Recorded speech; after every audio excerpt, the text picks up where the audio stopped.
Hi guys, this is Rashmeet Kaur and welcome back to my channel Kitabi Buli Ladki. The book that we'll be reviewing today is my first read of January 2021 and that is Prelude to a Riot by Annie Zaidi. Now, I talked about this book and its book blurb in the Amazon haul amongst other book. If you haven't checked out that haul, you can. In that book haul, I said that it's a very thin volume. If I say much, I give much, and the title Prelude to a Riot is very much clear in itself. So I never thought that I'll be speaking here in front of you, speaking about this book in a critical manner after I have completed this. And why I'm saying critical review, you will get to know in the video later on. So you can make a right decision whether to read this book or to skip this. So let's start the book review. About the author. The book is written by Annie Zaidi. She is an English writer and hails from UP. Proud moment for us. And she is the granddaughter of famous Urdu poet late Sayyid Ali Jawad Zaidi. That was a big name to remember. But yes, and she currently teaches journalism at OP Jindal Global University and is also a freelance journalist. Now the point to be noted here is that this book is not her first work. She has been nominated and has won many prestigious awards and has also directed short films. So this was definitely not her first book, and this was shortlisted for JCB Literature Prize 2020. Now let's talk about the book and the plot. The plot of this book is set in a southern town, which is a peaceful town with spice plantations, and in that it's a small town, so everybody knows each other in that town. Basically, there are three families. This book deals with three families, prominently with three families, who two of them are estate owners of that plantation. One is a Hindu family, one is a Muslim family, and a third person who belongs altogether to a different caste and family. The three kids of these family are best friends in their college life. And besides that, this book has several characters like a history teacher, their parents, their siblings, and a common maid. So there are different characters which are connected to each other in this novel, and the basic theme is the calm before the storm. So that calm before the storm is basically the essence where you can feel the tensions brewing up in the neighborhood, in that town, and you feel that yes, things are going for worse. There is a sense of foreboding, and the entire novel gives you a feel that something bad is going to happen soon. So that is the theme. Coming to the point that why I'm telling you that this book needs a critical review. Well, I was purchasing this book and going through the reviews of this book on Goodreads or Amazon. There were certain reviews that said that this book is pointless, it has no direction, it's just a plain read, it doesn't do justice with the theme.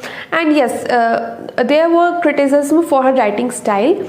Although those criticisms were in minority, but I thought that okay, we'll read, we'll find out. And that factor, that why everybody is having such same criticism, same point of criticism, also intrigued me. So now when I have read the book, and I cannot totally deny their criticism on this part, but I have my own views to say on this.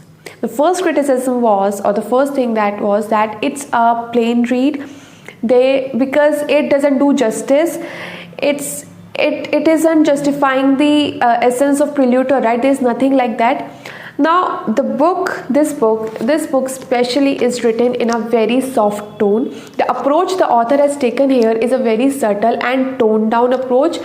Mostly when you hear about Prelude to a Riot situation, you hear the word riot, what comes in your mind? Violence, mayhem, turmoil, provocation, instigation, religious violence, and everything like that. But when you're reading this book, it is not at all closely related to any of that naked writing or outspoken writing. Rather, the author here has used very common dialogues or very common perceptions of people that we have as a society, and she has told that these factors are actually real reasons that eventually leads up to a riot.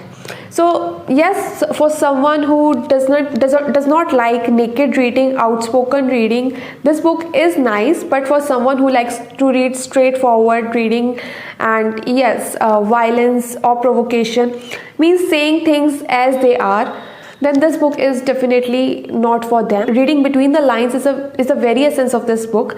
So if you are someone who loves to read between the lines, or who wants to experiment their writing style, reading style in between the lines, you can go with this. But you have to read between the lines and then connect every dot with whatever is happening in the society, and to understand the intensity and depth of the novel. Otherwise, yes, it will be a plain read for most of the people who do not like inexpressive or implied or softer tone. The second criticism about this was that it has no story whatsoever. It doesn't have plot. Okay, so basically there are characters. Those characters are connected in such a way, and which makes this novel continuing in nature, but it doesn't have a beginning or an end like a story does. There is a base, but there is no building up of a story. They are just characters whose perception we read, and through their perceptions we get to know their relation with other characters, and then the connectivity goes on. So it builds connectivity with other characters, but it definitely doesn't have that a definite plot that readers expect from a book. Now the third factor, which I personally believe that can be critically reviewed, is that this book has an open end. So it's an open-end story. Open-end means it is left upon reader's interpretation and imagination to think that what might have happened next. So that is one thing that basically most of the readers do not like, because you don't get the closure, right? That open-end story can get on somebody's nerves as a reader. So that was one more point that I like to note down. When you are reading this novel, you will feel like this is so common. These things, these instances, these perception doesn't add up to a riot, to a mayhem like Riot. So you won't feel that you are reading something so intensifying, so provoking, until you realize that the author is trying to make you realize that these common perceptions are actually one of those factors where you are being gaslighted by self-respect forums, and you don't even realize that you are being gaslighted and manipulated, and these common perceptions eventually lead up to a riot. So that was one thing I personally believe that the author was trying to tell us. Second thing that I liked about this book was it has an open end. Now that's a personal choice if you like open end or close end.